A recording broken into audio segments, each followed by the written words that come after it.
Yo, yo, what's up, everybody? It is your friendly neighborhood physical therapist, Dr. Ryan Welton, coming to you from just outside the Tampa Bay area. Today, I am talking about today tennis elbow, okay? Golfer's elbow, tennis elbow, okay? Tennis elbow, I have a protocol that has worked. I don't remember the last time it failed me. Um, and I published in my root cause of carpal tunnel paper. Click my school group below, and it's in there. Join my free school group below. It's in the link, or go to my website, weltonmethods.com, and join my free VIP group, and it's in there. But in that paper, I propose that tennis elbow is a weakness here in the extensors and in the supinators, and a tightness in the flexors and the pronators. Now, when I hear, like, I got this tennis elbow case right now, where people, seeing all kinds of people type situation, right?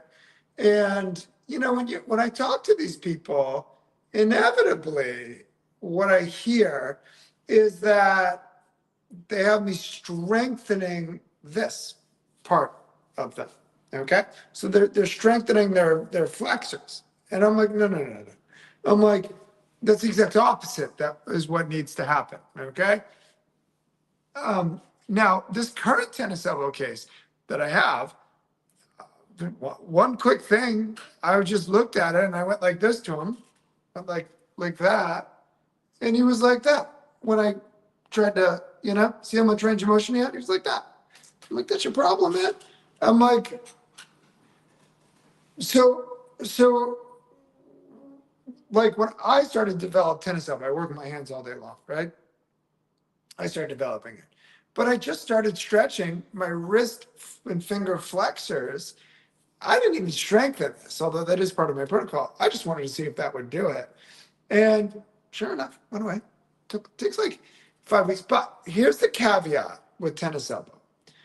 Tennis elbow, I have always found that they have to rest. It is an overuse syndrome. Okay. They have to rest. Okay. Now, one of the other things that's very important with tennis elbow is the fact that they have a radial humeral posterior capsule tightness. In fact, I can easily diagnose tennis elbow usually just by doing a posterior glide here of the radial head. That way, palm up, that way. And then I say, go ahead and find that pain. They usually can't find it. So you can do the mobilizations, which is great, but for the more lasting relief, you have to do the full protocol, and the person has to rest. Okay, if a person does not rest with tennis elbow, all bets are off. But like I told this patient that I had the other day, I'm like, he's like, I've tried this, that, the other thing, and I'm like, in my head, I'm sitting there and I'm like, that doesn't matter to me. I don't care what you tried, like you have the imbalance. My protocol, to my memory, hasn't really, I don't remember the last time it failed me, but the person has to rest. Now, if the person's like, I got to play tennis, I got to, be a landscaper, I got to do XYZ with my hands, I'm like, I can't tell you what's going to happen here because it's an overuse syndrome. And the tendon's pissed because you're using it, that it's overused because of an imbalance, and then you're going to use it, So this particular patient also mentioned to me, what about doing eccentric contractions? So he's been online. What about doing eccentric contractions, right? And I'm like, no. And he's like, yeah, but they're proven to work type thing. And I'm like, not to me. And here's why I say that, okay? Is click my free school group below. I have all my papers in there. I published a paper called Root Cause of Carpal Tunnel. In there, I put in tennis elbow, okay? And, okay, so what I want you to do is this. Take that protocol, okay? That protocol that I developed, okay? And use it with the next 20 tennis elbow patients, okay? Just that, and have them rest, okay? Then what I want you to do is I want you to then go ahead and irritate a patient and do eccentric contractions, okay? Like they say the research shows, right?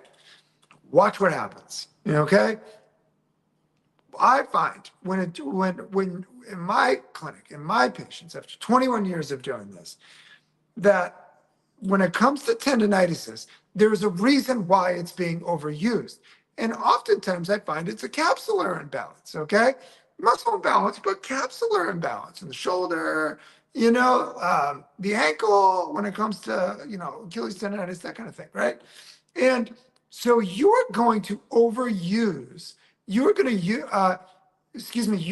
to irritate something that's being overused, is what people are doing. Now, when it comes to tennis elbow, I see them doing like a web or something like with, like strengthening this in here. I would never do that with one of my patients, okay?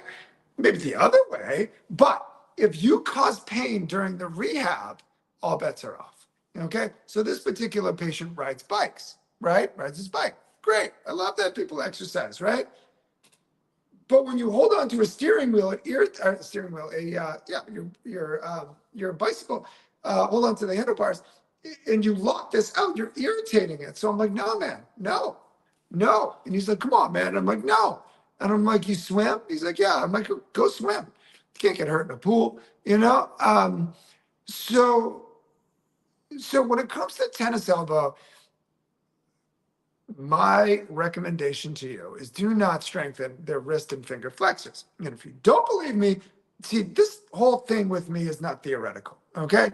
So like when that meta-analysis of core stabilization came out, I did that since I graduated college, but then, I don't know, 10, 15 years ago, I started seeing that a meta-analysis came out about core stabilization and low back pain.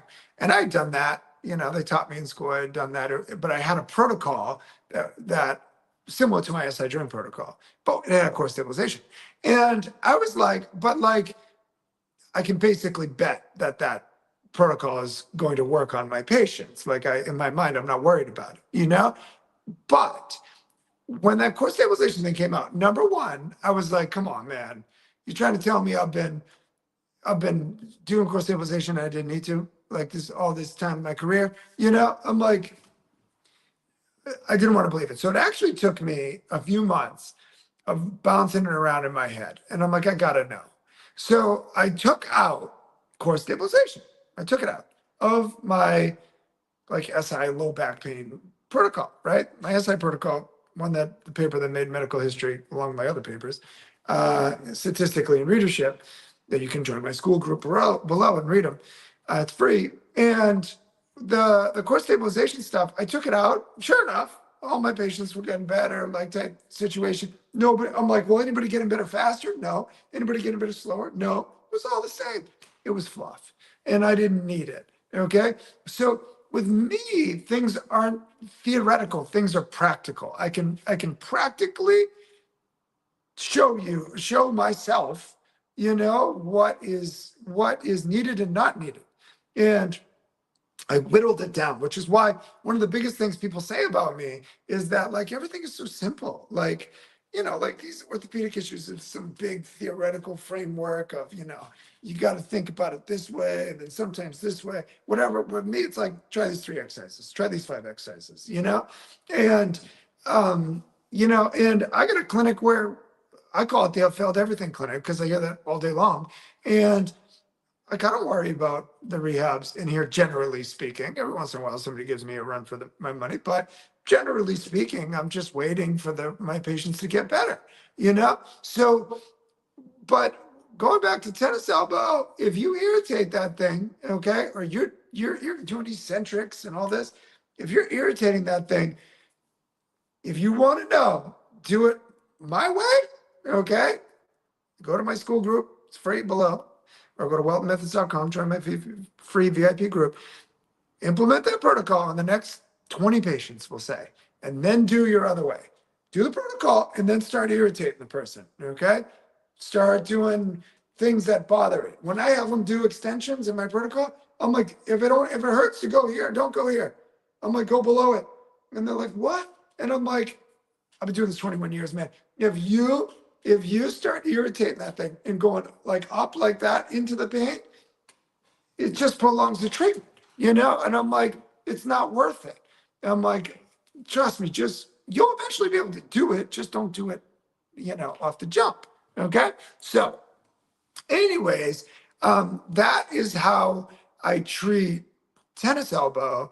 And I generally, I'm not worried about my tennis elbow patients if they rest. Okay. Rest is paramount to like all of my patients, except for like frozen shoulder patients or contracture patients or something like that, where like you're trying to promote movement, because it's restricted. Other than that, my patients have to rest, no extraneous activity. And the reason why is because I got these. If you read my papers or take my courses, if you read my papers, join my school group below, I have time frames that it took me to get these patients better. And that's generally what it is for me. If you read the paper and those papers, okay? But if I start throwing all kinds of things or having them do all kinds of things that, outside of what I'm doing, then it just takes longer or doesn't work at all. Okay. And therefore, I'm like, no, everybody gets shut down. If possible, if someone works with their hands or a roofer, and they got to say joint dysfunction, it is what it is. But I warn them that, look, I'm trying to stabilize your base of support when you're shearing it, so this could take much longer. They throw it in and out on you type situations. So anyways, tennis elbow, do not promote flexion is my recommendation. Okay. Do not make this stronger here. Stretch it.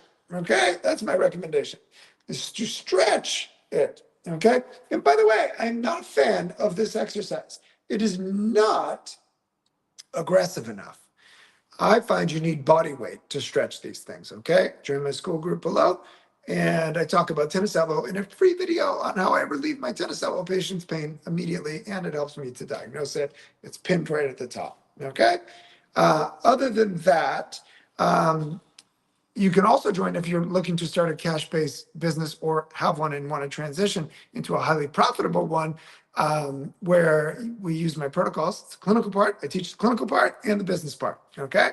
If you think my clinical part is on point, my business part to me is as important.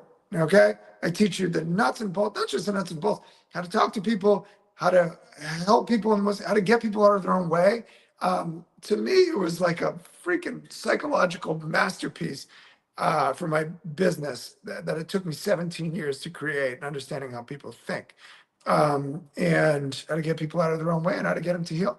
But I also teach you the clinical part. So other than that, I am out of here. Peace. I love you all. And strengthen the wrist and finger flexors.